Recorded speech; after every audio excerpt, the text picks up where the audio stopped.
नमस्कार। Fundamental analysis के इस 9th पार्ट में आपका स्वागत है। तो लास्ट लेक्चर में हमने रिटेन अर्निंग्स की बात की और उसके बाद हम लायबिलिटीज़ की बात कर रहे थे। तो जैसे कि हमने देखा लायबिलिटीज़ के दो पार्ट्स होते हैं, शॉर्ट टर्म लायबिलिटीज़ और लॉन्ग टर्म लायबिलिटीज़। तो हम बात कर रहे थे लॉन्ग टर्म लायबिलिटीज़ की। लॉन्ग टर्म लायबिलिटीज़ में एक मेन चीज़ आपको देखनी होती है और वो है long term debt. Mister Warren Buffett कहते हैं कि ज़्यादा शराब और ज़्यादा लीवरेज बहुत ही ज़्यादा घातक होते हैं। तो अगर किसी कंपनी पर ज़्यादा डेट है तो वो आपके लिए एक अलर्ट है, इसलिए कंपनी के डेट का डीप एनालिसिस करना बहुत ज़रूरी है और आज हम वही करने वाले हैं। मान लेते कि दो कंपनीज है, कंपनी ए और कंपनी बी। कंपनी ए के ऊपर 100 करोड़ का लॉन्ग टर्म डेट है और कंपनी बी के ऊपर 1000 करोड़ का लॉन्ग टर्म डेट है।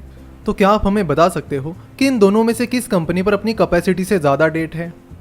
देखो, सिर्फ डेट देखकर हम ये पता नहीं कर सकते कि कंपनी के ऊपर ज़्यादा डेट है या कम डेट है। उसके लिए हमें कंपनी के डेट को कंपनी की इक्विटी, कंपनी का प्रॉफिट, कंपनी की साइज, इन जैसी चीज़ों के साथ कंपेयर करना होगा। उसके बाद ही हमें पता चलेगा कि कंपनी के ऊपर जो डेट है वो कंपनी के हिसाब से कम है या ज़्यादा है। फिलहाल हम आईसीआईसीआई सिक्योरिटीज़ के फाइनेंशियल स्टेटमेंट्स का एनालिसिस कर रहे हैं, लेकिन जैसे कि हमने देखा था कि आईसीआईसीआई सिक्योरिटीज़ पर कोई भी लॉन्ग टर्म डेट नहीं है, जो कि एक बहुत अच्छी बात है। लेकिन आपको डेट एनालिसिस सिखाने के लिए हमें किसी ऐसी कंपनी का एनालिसिस करना पड़ेगा जिसके ऊपर कुछ ना कुछ डेट है। तो डेट एनालिसिस करने के लिए हम जेट एयरवेज की बैलेंस शीट देखेंगे। तो जैसे कि आप यहाँ पर देख सकते हो कि जेट एयरवेज पर 5085 करोड़ का लॉन्ग टर्म डेट है। जेट एयरवेज की ये सारी फिगर्स लैक्स में है, जिसे हमने करोड़ में कन्वर्ट करके आपको बताया है। तो जेट एयरवेज के ऊपर ये 5085 करोड़ का जो लॉन्ग टर्म डेट है ये कम है या ज़्यादा, ये चेक करने के लिए हम कंपनी का debt to equity ratio check करेंगे। डेट टू इक्विटी रेशो का फॉर्मूला है debt divided by shareholders equity. Debt to equity formula में डेट लेते वक्त या तो आप शॉर्ट टर्म और लॉन्ग टर्म दोनों डेट ले सकते हो या फिर सिर्फ लॉन्ग टर्म डेट ले सकते हो। एनालिसिस में क्लियरिटी आने के लिए आपको इन दोनों तरीके से डेट टू इक्विटी रेशो निकालना चाहिए। तो जेट एयरवेज का डेट टू इक्विटी रेशो है long term debt that is 5085 crore divided by shareholders equity. तो जेट एयरवेज की शेयर होल्डर्स इक्विटी आप यहाँ पर देख सकते हो निगेटिव में है। अगर फाइनेंशियल स्टेटमेंट्स पर कोई चीज़ ब्रैकेट में लिखी हुई होती है तो उसका मतलब है कि वो चीज़ निगेटिव में है। तो यहाँ पर आप देख सकते हो कि जेट एयरवेज की शेयर होल्डर्स इक्विटी निगेटिव में है और निगेटिव 7139 करोड़ है। तो पहली चीज़ आपको ये करनी होगी कि शेयर होल्डर्स इक्विटी निगेटिव में है तो वो क्यों है।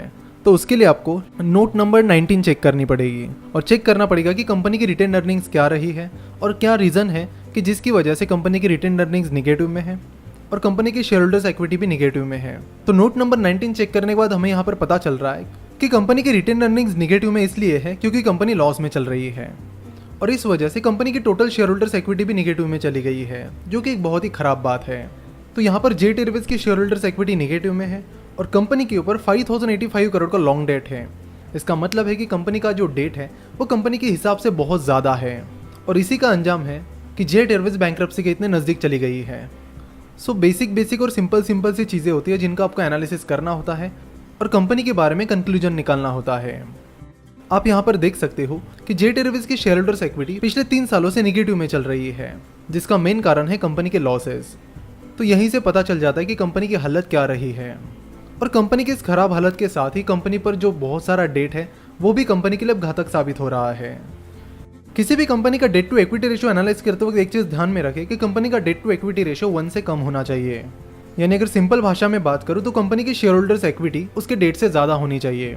अगर कंपनी का डेट उसके शेयर होल्डर्स इक्विटी से ज़्यादा है तो आपको देखना होगा कि ऐसा क्यों है और क्या कंपनी उस डेट को तुरंत रिपे कर पाएगी भी या नहीं। सो अगेन रिपीट करता हूँ, डेट का एनालिसिस करते वक्त कंपनी का डेट कम है या ज़्यादा ये चेक करने के लिए आपको debt to equity ratio check करना पड़ेगा और साथ ही ये भी चेक करना होगा कि क्या कंपनी का डेट उसके शेयर होल्डर्स इक्विटी से ज़्यादा है या कम है। अगर कंपनी का डेट शेयर होल्डर्स इक्विटी से कम है तो ठीक है, अच्छी बात है, और अगर कंपनी का डेट उसके शेयर होल्डर्स इक्विटी से ज़्यादा है तो आपको अलर्ट रहने की ज़रूरत है।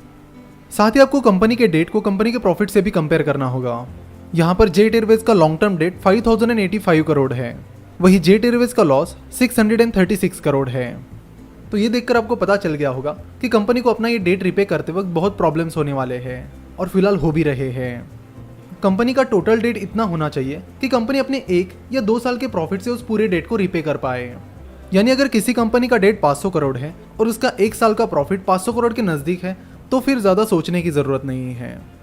तो इस तरह कंपनी का डेट कम है या ज़्यादा ये चेक करने के लिए आपको 2 मेन चीज़ें चेक करनी होगी। पहला डेट टू इक्विटी रेशो और दूसरा कंपनी का डेट और कंपनी का प्रॉफिट आपको कंपेयर करना होगा। तो इन दो चीज़ों को करके आप आराम से कंपनी का डेट एनालिसिस कर सकते हो। तो ICICI सिक्योरिटीज़ के नॉन करंट लाइबिलिटीज़ में दो चीज़ें हैं, अदर नॉन करंट लाइबिलिटीज़ और लॉन्ग टर्म प्रोविजंस। तो बैलेंस शीट पर हमने जो पहले दो वीडियोस बनाए थे जिसे हमने आपको देखने के लिए कहा है, वो वीडियोस देखने के बाद आपको इन दोनों टर्म्स का मतलब तो पता चल गया होगा। तो अदर लॉन्ग टर्म लाइबिलिटीज़ और लॉन्ग टर्म प्रोविजंस, इन चीज़ों का कोई डिटेल एनालिसिस करने की ज़रूरत नहीं है।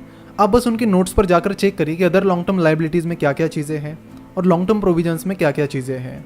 इनको आपको चेक करना ज़रूरी है, लेकिन इनका डिटेल एनालिसिस करने की ज़रूरत नहीं है। उसके बाद आता है करंट लाइबिलिटीज़, और करंट लाइबिलिटीज़ में जो इंपॉर्टेंट चीज़ है वो है शॉर्ट टर्म बोरोइंग्स यानी शॉर्ट टर्म डेट। तो ICICI सिक्योरिटीज़ पर 672 करोड़ का शॉर्ट टर्म डेट है। तो आपको देखना होगा कि क्या कंपनी के पास उतना कैश या बैंक बैलेंस है जिससे वो अपना शॉर्ट टर्म डेट तुरंत रिपे कर पाए। तो एसेट साइड में करंट एसेट्स में आपको यहाँ कैश एंड कैश बैलेंसेस दिख जाएंगे। तो यहाँ पर आप देख सकते हो कि कंपनी के पास 1497 करोड़ के कैश एंड कैश बैलेंसेस हैं। तो कंपनी आसानी से अपनी शॉर्ट टर्म बोरोइंग चुका सकती है। तो शॉर्ट टर्म बोरोइंग को एनालिसिस करने का सिंपल तरीका ये है कि आपको शॉर्ट टर्म बोरोइंग और कंपनी की कैश एंड बैंक बैलेंसेस को चेक करना होगा और देखना होगा कि क्या कंपनी के पास अपने शॉर्ट टर्म बोरोइंग से ज़्यादा कैश एंड बैंक बैलेंसेस है या नहीं। अगर कंपनी के पास अपने शॉर्ट टर्म डेट से ज़्यादा कैश एंड बैंक बैलेंसेस है तो अच्छी बात है, अगर नहीं है तो आपको देखना होगा कि कंपनी अपनी शॉर्ट टर्म बोरोइंग्स कैसे चुकाएगी। तो यहाँ पर ICICI सिक्योरिटीज़ के लिए शॉर्ट टर्म बोरोइंग कोई बड़ी बात नहीं है, क्योंकि वो आसानी से अपने कैश एंड बैंक बैलेंसेस से उस शॉर्ट टर्म डेट को आसानी से चुका सकते हैं। करंट लाइबिलिटीज़ में और भी तीन चीज़ें हैं, trade payables, other current liabilities और शॉर्ट टर्म प्रोविजंस। इनका मतलब को उन दो वीडियोस को देखकर पता चल ही गया होगा। आपको बस नोट्स में जाकर चेक करना है कि ट्रेड पेबल्स में क्या क्या चीज़ें हैं, अदर करंट लाइबिलिटीज़ में क्या चीज़ें हैं और शॉर्ट टर्म प्रोविजंस में क्या चीज़ें हैं। इन चीज़ों पर आपको ध्यान रखना होगा। डिटेल एनालिसिस नहीं करना है, बट ध्यान ज़रूर रखना है। तो यहाँ पर हमारा लाइबिलिटी साइड का एनालिसिस पूरा होता है। उसके बाद बचती है एसेट साइड। एसेट साइड में बहुत सारी इंपॉर्टेंट चीज़ें हैं जिन्हें हम अगले पार्ट में कवर करेंगे। कई बार कंपनी अपनी कई सारी चीज़ें लोगों से छुपा कर रखती है और ये चीज़ें आप एसेट्स को एनालाइज करके पता कर सकते हो। तो अगले पार्ट में हम उसके बारे में बात करेंगे। तो यहाँ पर हमारा फंडामेंटल एनालिसिस का 9th पार्ट समाप्त होता है। आशा करता हूँ कि आपको वीडियो पसंद आई होगी। अगर वीडियो पसंद आई है तो ज़रूर हमें courses@finnovations.com पर मेल करके बताएं। हमसे जुड़े रहने के लिए आप हमें फेसबुक, ट्विटर और इंस्टाग्राम पर फॉलो कर सकते हो। वीडियो देखने के लिए और हमारे साथ जुड़े रहने के लिए आपका बहुत बहुत धन्यवाद।